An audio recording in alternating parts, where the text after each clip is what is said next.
Assalamualaikum warahmatullahi wabarakatuh. My name is Nur Aina Ila binti Mazanan. My metric number is B1224-10478. Today I want to discuss about our project assignment. The title is Fibre Optic Communication System for the subject Communication Principle. For the lecture name is TS Dr. Abdul Halim bin Dahlan. This is our group members. The first one is Muhammad Zuhdi bin Azizi. The second one is me, Nur Aina Ila binti Nazanan. And the next one is Muhammad Razmi Arizwan bin Muhammad Rosli. Hi, my name is Nur Aina Ila binti Nazanan. Today I want to discuss about the introduction. Let's first discuss role of communication. In our technologies age today, communication is basically the driving force for high-speed and accurate transmission of information across long distance. But why fiber optic?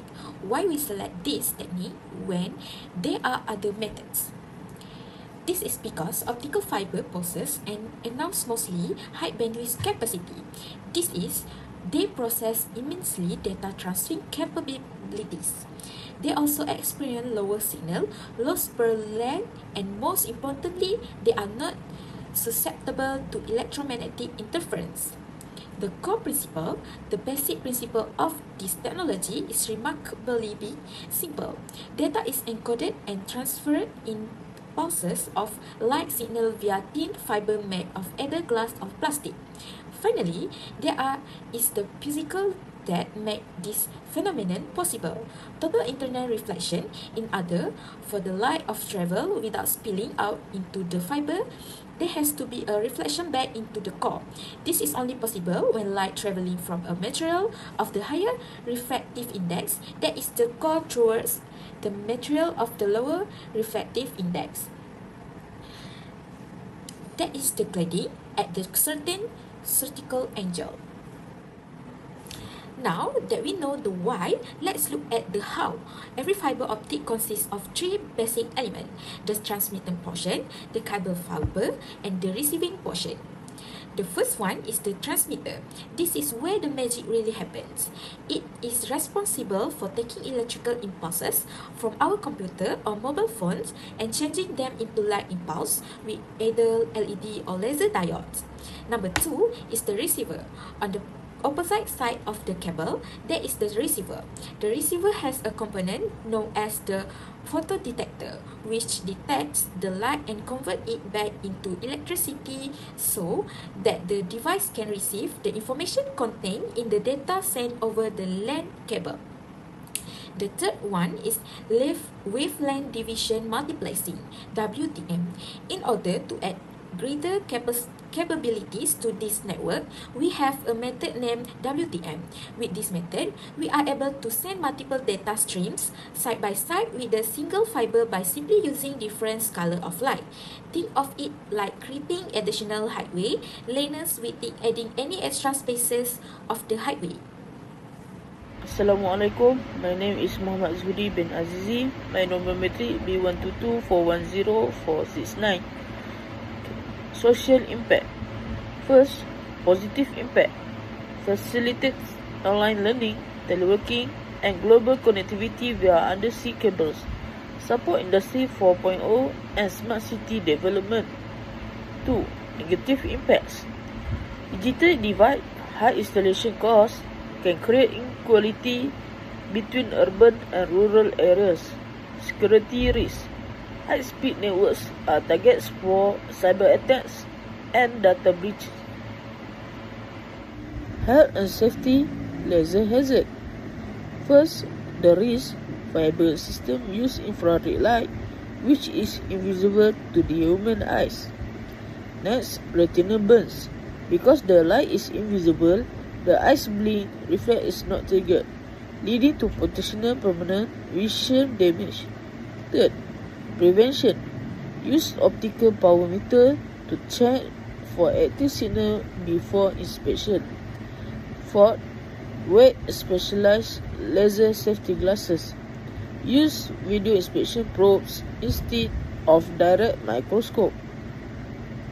Physical safety and legal issues.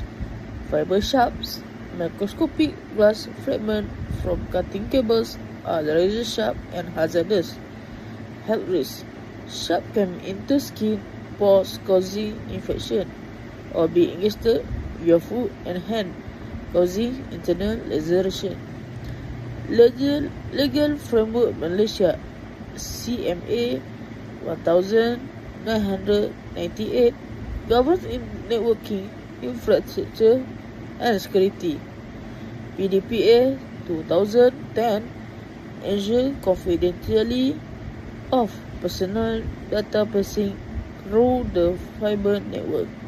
First, in terms of cultural shift, the availability of high-speed fiber optic internet has significantly changed how people consume media. Streaming platforms such as Netflix and YouTube allow users to access content on demand, rather than following traditional broadcast schedules. This reflects a shift in modern culture toward convenience, flexibility, and instant access to digital content. Next, regarding 5G and the Internet of Things, fiber optics serve as the essential backbones of these technologies, as the number of connected devices continues to grow, including smart home, wearable devices, and industrial sensors. Fiber optic network provide the high speed, low latency, and reliable connectivity needed to support billions of IoT devices. Finally, in terms of advanced technology, future trends include the development of the quantum internet, which aim to provide extremely secure data transmission. In addition, AI optimized network will enhance fiber optic performance by improving network efficiency, reducing downtime, and enabling smarter traffic management. To conclude, fiber optic communication is a fast and efficient technology for sending data. First, it provides high speed and high bandwidth with low signal loss, using the concept of total internal reflection. Next, it supports better performance by using laser or LED and technology like WDM to increase data capacity. It also helps global connectivity and support Industry 4.4, but it may create a digital divide between urban and rural areas. Lastly, safety rules and laws are important to protect user and data, especially under CMA 1998 and PPDA 2010. In conclusion, fiber optic communication has transformed the way we connect, communicate, and innovate. With its high speed, efficiency, and ability to support future technologies, fiber optics will continue to play a vital role in global development. Thank you for your time and attention.